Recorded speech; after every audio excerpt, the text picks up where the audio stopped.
corazón que estás acá y acá latiendo, y me desenredes los ojos. Es que a veces no me le animo al niño que llevo dentro. Bueno, vamos a internarnos en un tema y con un entrevistado poco habitual en los medios argentinos. Se ha hablado mucho a raíz del caso de la Policía Metropolitana y de las escuchas ilegales.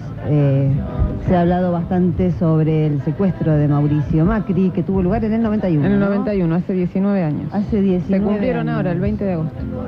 Y es un dato conocido, pero por supuesto muy poco frecuentado en los medios de comunicación, que entre los acusados de ese secuestro, se hablaba de la banda de los comisarios en aquel momento, hubo un sargento retirado de la policía que fue encarcelado durante 12 años, que fue torturado. Esas torturas fueron probadas por la Comisión Interamericana de Derechos Humanos. Después ese mismo sargento retirado fue absuelto, pero recurrió a la Corte Interamericana de Derechos Humanos, que le dio la razón y que determinó que el Estado argentino tenía que reparar monetariamente el daño sufrido, es decir, los 12 años de cárcel, después la absolución, es decir, 12 años injustamente privado de su libertad, y las torturas.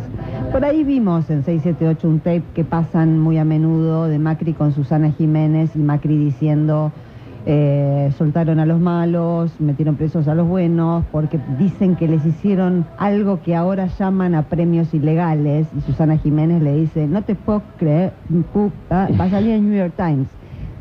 Dice algo así Susana Jiménez. Todos recordamos ese momento, pero detrás de esa escena estaba este hombre, Nora.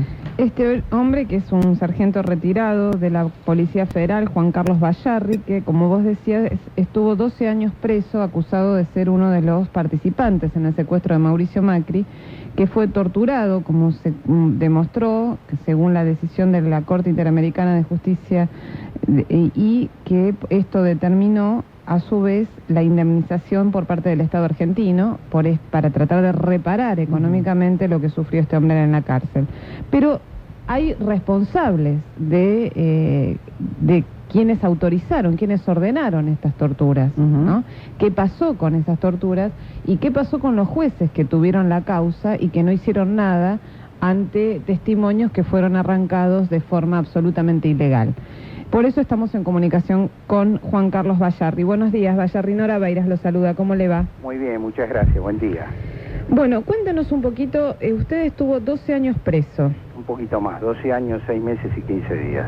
Bueno, sí, esa precisión realmente la tiene alguien que padeció esa situación. Ahora, queda en libertad y se abre una causa para investigar quiénes fueron los que dieron las órdenes que permitieron que a ustedes lo torturaran y le sacaran información bajo esas condiciones. No, no es así. La causa comienza en forma simultánea con lo que habría sido el secuestro de Mauricio Macri.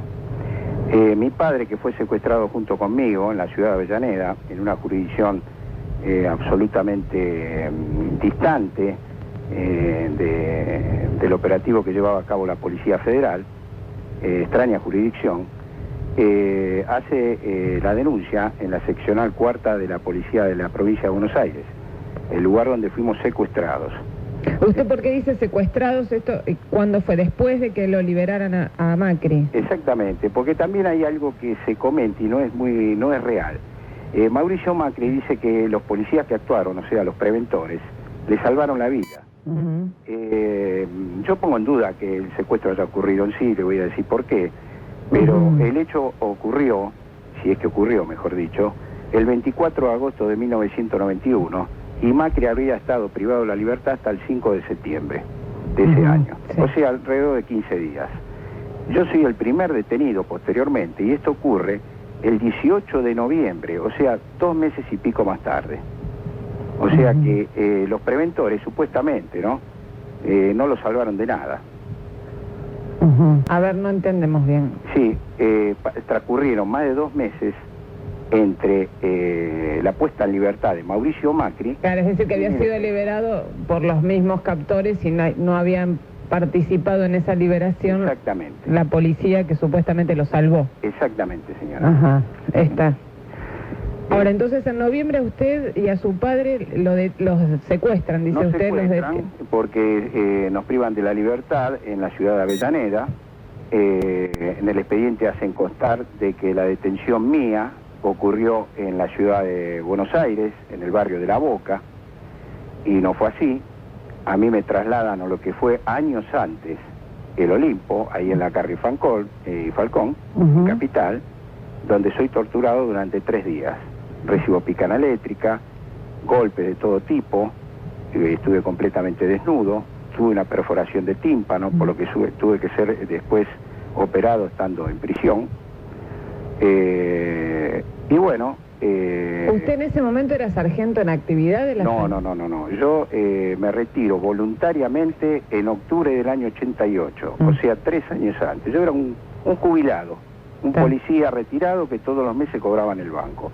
Me dedicaba en ese momento a trabajar con mi padre en una agencia de coche bastante importante que era propiedad de él, en la ciudad de Bernal, provincia de Buenos Aires. Los policías hacen constar que me detienen un día 19 de noviembre, cuando realmente fue el día 18, y me llevan 3 días ahí a ese lugar que había sido años antes el Olimpo. Realmente permanezco más de un día en la clandestinidad. Son 3 días, porque aparezco en el aire, no me dan registros en forma oficial en la policía. Me llevan a declarar, después de haber blanqueado mi situación, me llevan a declarar ante el juzgado del juez Bonifati, ya fallecido, un domingo a la noche, el 24 de noviembre, en hora de la noche, para que nadie pudiera ver cómo me encontraba. Mi estado era deplorable, sangraba por muchos lados, no se dio cumplimiento al artículo 66 bis del reglamento para la jurisdicción, que obliga al juez al solo presenciar a un detenido en un estado así tan calamitoso, a extraer testimonios e iniciar una causa por torturas. Mi padre no sabía dónde estaba todavía porque había sido secuestrado conmigo. A él lo tiran en el Parque Chacabuco, atado, con los ojos vendados, un hombre mayor, con problemas cardíacos. Mi padre, cuando logra desatarse, se traslada a la ciudad de Avellaneda y hace la denuncia donde correspondía. Eso fue lo que me salvó. Sin embargo, las actuaciones continuaron, estuve silenciado permanentemente, y como no tuve una respuesta por parte de las autoridades judiciales locales, recién en el año 1994 efectuó la denuncia ante la Comisión Interamericana de Derechos Humanos.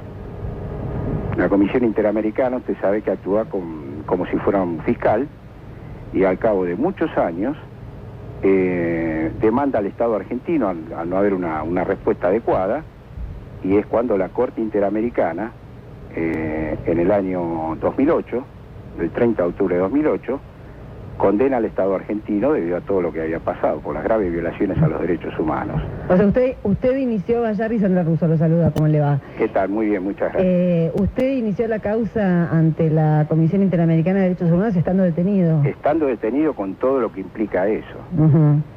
Usted sabe, la requisa no puede permitir que hagan denuncias extrañas. ¿Y qué pasó con su padre?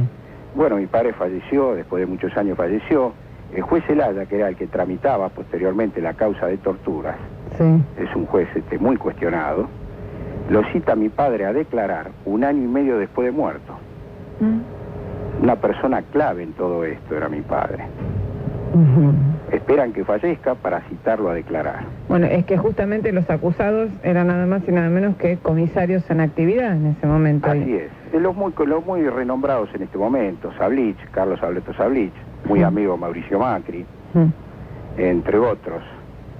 Entonces eran personas intocables. Eran Sablich, Vicente Palo y Carlos Gutiérrez. Palo, Carlos Jacinto Gutiérrez, Alberto Alejandro Armentano, en su momento Norberto Cándido Ruiz, que era el director, y hay uno que está en actividad. ¿Que sigue actualmente? Sí, es el actual director de lucha contra el crimen organizado, el comisario mayor Gustavo Adolfo Storni. ¿De la Federal? De la policía, todos de la Policía Federal, todos.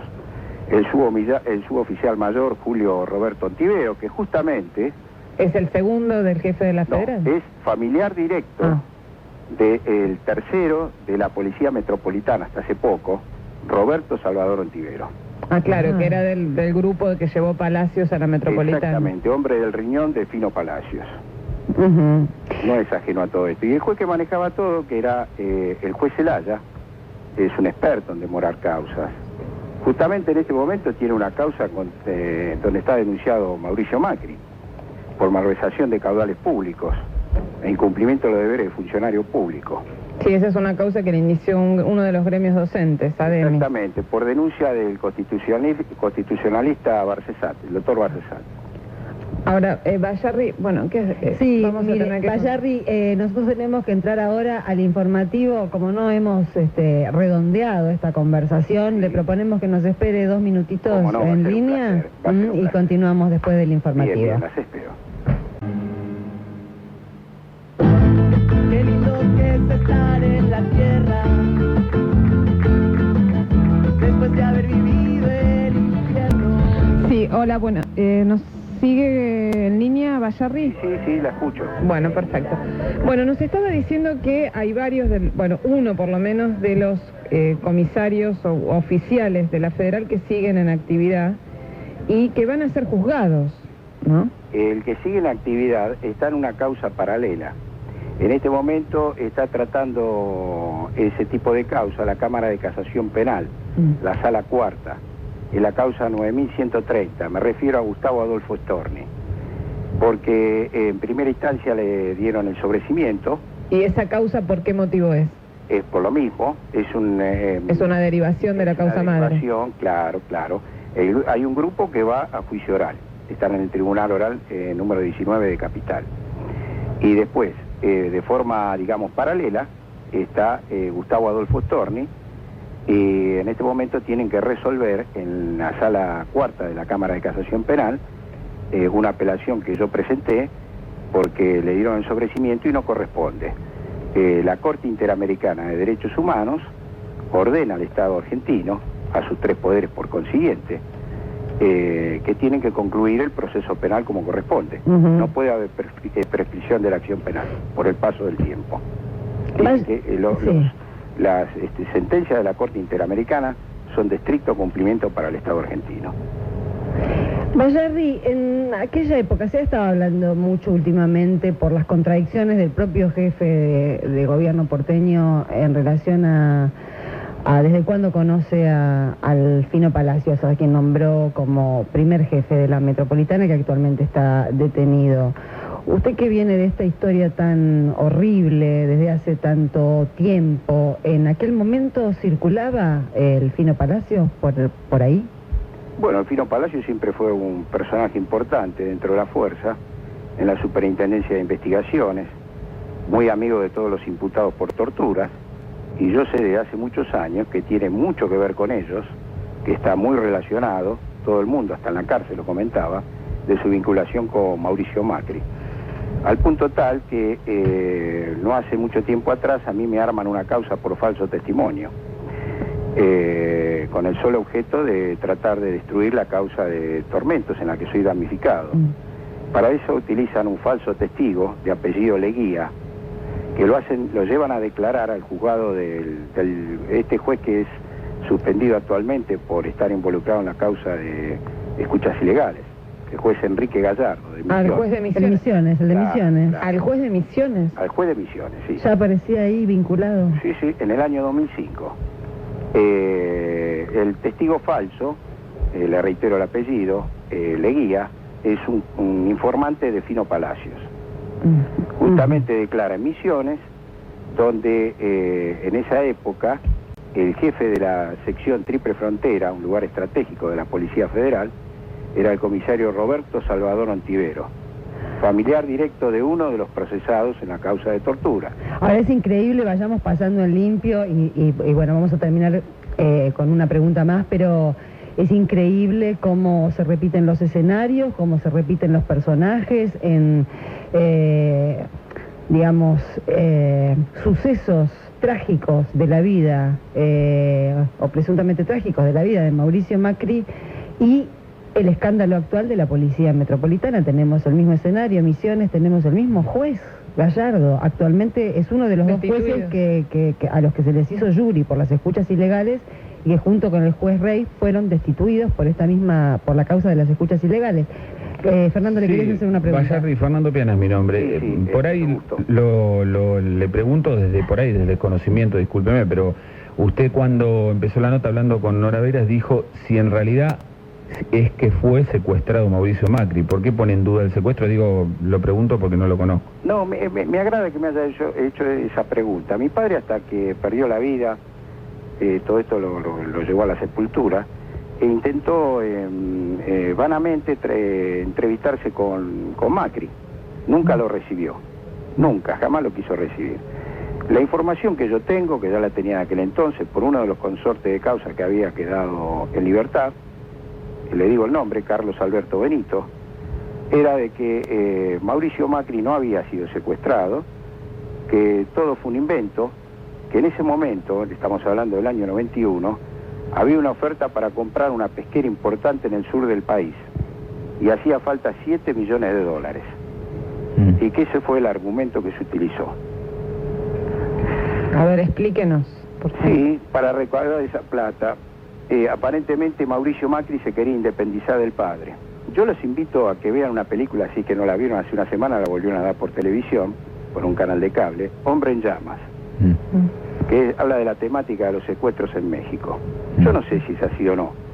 A mí me insistió en decirme eso Carlos Alberto Benito, quien misteriosamente después muere estando preso. Bueno, Juan Carlos Bayarri, Van a tener que investigar algún día, me parece. Seguro. sargento retirado de la Policía bonaerense. No, de la Policía Federal. De la Policía Federal, tengo mal el paper de producción. Bueno, le agradecemos mucho este diálogo. Sabemos que son muy pocos los espacios donde usted puede hablar y, bueno, evidentemente hay muchas sombras todavía en el pasado y muchas sombras también en más de una causa.